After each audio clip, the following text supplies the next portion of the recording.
What's going on, guys? It's your boy Joey. We're back at it again with a new video. Today I'm going to be talking about exactly how people treated me before and after my 110-pound weight loss journey. So let's jump right into it. All right, so let's start off with what people used to say and how people used to treat me before I lost 110 pounds, okay? When I used to be 250, 280, 300, 310 pounds, okay? People treated me a lot differently than how they treat me now. So the first thing that comes to my mind is that people used to make jokes about my weight. So, you know, these jokes could have been something as subtle as, oh, I want Big Joe on my team because, you know, like we could have been playing tug of war or something, and people would be like, oh, I want Big Joe on my team, you know, we need that anchor in the back or something. Obvious, you know, kind of subtle. It wasn't really a big deal, but it just happened all the time. You know, just one of those things where people would joke about it, and they would make these reoccurring jokes over and over and over, and it just kind of stuck in my mind. Like, okay, that's just who I am. You know, I didn't really see it as too offensive in the moment when it was happening to me, but you know, taking a look back on it now and how people treat me now, it's like, man, it's pretty messed up, because it would just come to the point where it was like, okay, well, you know, this is just who I am, right? I just have to accept who I am. This is me. That's me. You know, they're right about me, and I'm not gonna change. I can never change. That's just who I am. So jokes about it, you know, pretty subtle or very obvious. No matter what it was, people would always make jokes about my weight, or they would make jokes about me. You know, whether or not they meant to hurt my feelings or whatever, probably didn't think about it, but they were just following the crowd, just doing whatever the crowd did, doing whatever the crowd said. And so in turn, it really just kind of played a big like mental effect on my brain, and just kind of formed who I was in my own head, and I accepted who I was because society was telling me that's who I am. It's whatever, that's in the past. So the next thing that comes to my mind is that I was always picked last for sports, okay? It really did suck because I was an athlete. You know, I knew I was good at sports. It didn't matter what it was. You know, I might not have been the fastest kid in whatever sport it was, but I damn sure knew what I was doing. I always did really well, you know, so like in PE or in school, or even with the football team or with the track team or something, whenever we did like little pickup games of whatever, you know, I was always one of those kids who got picked last, didn't really do anything about it, you know. I mean, there's nothing I could do. You just watch everyone get chosen, and you're just like, all right, shit, I mean, how am I supposed to do that? Like, how am I supposed to cope with this? I was never, you know, captain or whatever. It was the cool kids, you know, and then the cool kids would choose their friends, and they would choose the most athletic or whatever, or the most attractive, or, you know, I mean, you know how that goes. And then, you know, just standing there being one of the last people, if not the very last person to get chosen for a team. And then it's not like they were like, okay, let's get Joey. It was like, all right, well, let's go, Joey. You know, like I was on their team, you know, they got stuck with me or whatever. So yeah, I was always picked last, and that actually really did hurt. You know, that really did suck. You know, now I'm usually always the captain of whatever we do, and you know, I'm always killing it, crushing it. So I'm just, you know, trying not to let other people feel that same exact way. So whenever we're playing a game, or if you guys are ever playing a game and you're like choosing between people, or you personally have to discriminate who the best is and who you can choose, like at the end of the day, it's just a game, man. Like, you know, make someone's day a little bit better. You know, pick that kid who you think would be chosen last normally. Help out that person that's on the bottom, or, you know, just doesn't receive that much attention. Who knows? You know, they could be a 310-pound kid and then make a crazy weight loss transformation and then totally inspire other people one day, or come up with a ton of money someday. You know, like, you never know what could happen with that person. Usually those people that are like disregarded in that matter are doing something in their own head. They're doing something for their own life, and more often than not, those are the people that usually make it successful in the world. I mean,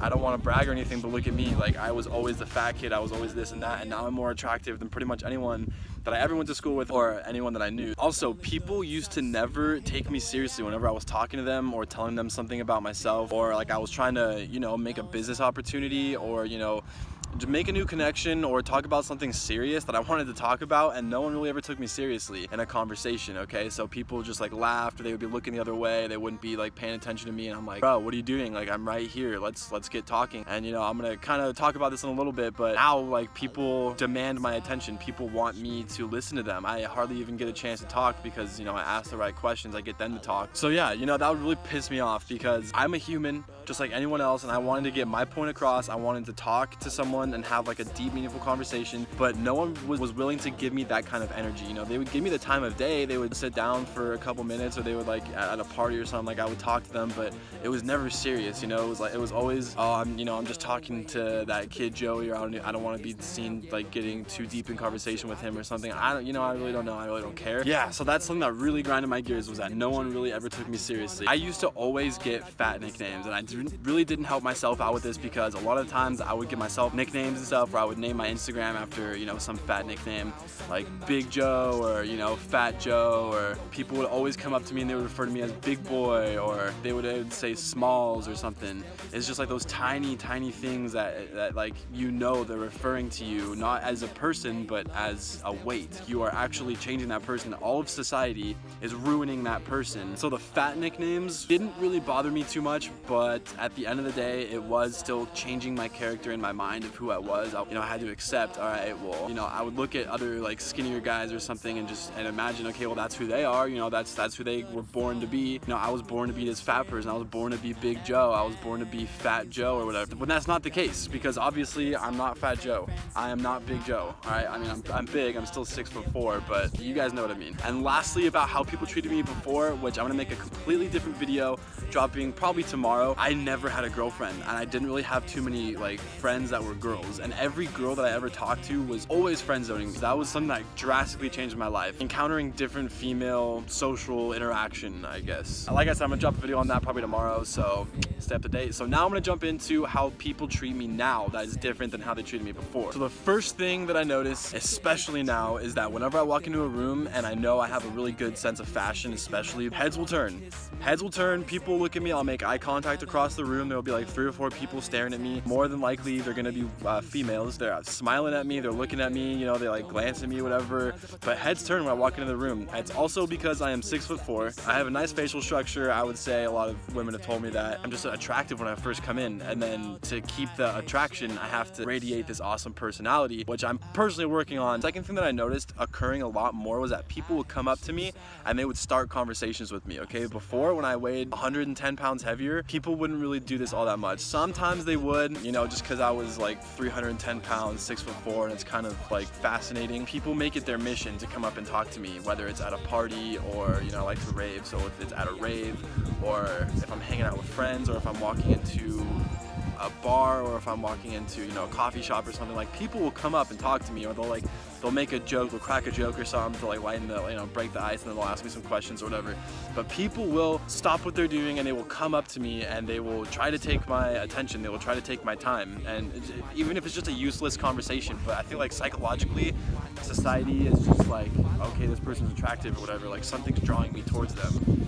So, you know, I'm not really blaming society. It's just, you know, that's how we are. We have to adjust ourselves according to society and work within the rules, and, you know, break and make our own rules. All right, this one's great. I'm not gonna jump into this, but it's kind of it's, you know, talking about girls again, but hot girls. I'm not just talking about girls, okay? Hot girls, like, they hit on me, which I honestly, at first, I had no idea what to do. You know, let's talk. Like, I was a little flustered, and, you know, all these girls were talking to me, like what, coming up and hitting on me and flirting, and I wasn't, you know, the biggest flirter. I didn't really know what was going on, but, you know, it was pretty cool just to be able to have that happen. You know, it really boosted my self-esteem, it boosted my confidence. Doing so, it really fed my ego, which I needed that ego feeding, because throughout my whole entire life, my ego was just fucked. It was just knocked down by the rest of society. So, all right, so people that I hardly even knew when I went to school or when I played football or sports with them, you know, I knew who they were, I had seen them. Obviously, they had known who I was. I don't know how you could not know who I was on campus. People comment on my weight loss. They're like absolutely amazed. They come up to me, I can look on their face and I read their entire facial expression, like, wow, I'm super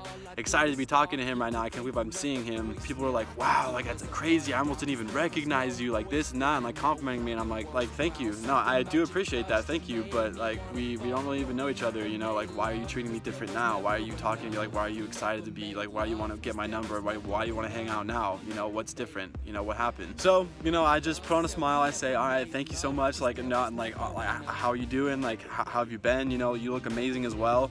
You know, thank you so much. And then like, they just like stare at me this entire time, like, oh my God, like he looks like an entirely different person, which I do. And you know, so that's kind of humbling. And lastly, but definitely not least, okay, this is the biggest one that I got so pissed off about that I did not have before, and this was respect. People actually respect me now. Like, people listen to my opinion, okay? My opinion influences others' opinion, partly because I'm also very confident in what I say, and that, you know, plays a huge role whether or not my opinion is even relevant to the situation. I exude my confidence, and I really try to put my opinion there, and then people like listen, you know, they sit there and they listen, they take it in, they're like, oh wow, yeah, you know, and like they'll be like, oh yeah, like I thought the same way, you know, this and that. Definitely being able to get a lot more respect when I'm talking to someone. They keep their eye contact, they want to keep the conversation going, they want to ask me deeper questions, they're asking me questions, I don't have to ask as many questions to people. That's respect. Like giving me the time of day and like your energy, not just the time, but your energy. That is what I really wanted. I wanted to be noticed, you know. I wanted someone to actually have like a deep conversation with, that I could actually have like either an intellectual or an emotional conversation with, you know, either way, but I wanted to have that connection with another human being. That's just how I felt, you know, and so now I get that confidence and I've earned it, okay? Like everything that I have now, I have earned myself. It didn't just come luckily, okay? I knew what I had before and I fucking hated that life. So I switched some things up and I changed my life around, and now I'm happier than ever, okay? Like it's absolutely life-changing. I can't tell you how many things change in your life because of losing weight. All right, guys, well, I'm at the park, so I know I'm kind of just sitting here in the grass, but I was actually gonna lay out and tan right now. I'm too lazy to drive over to the beach, but yeah, so I'm gonna go lay out and tan right now. I hope you guys love this video. A little bit personal, kind of interconnection thing going on. If you guys liked it, drop a like and subscribe. I'm gonna be talking all about how I lost my 110 pounds and teaching you guys exactly what works, and you know, excluding all that bullshit that people tell you online, you know, so that I can actually help you guys achieve the same success that I have. And some very specific things about weight loss I'm gonna be teaching you guys, so drop that subscribe. I love you, and I will see you next video.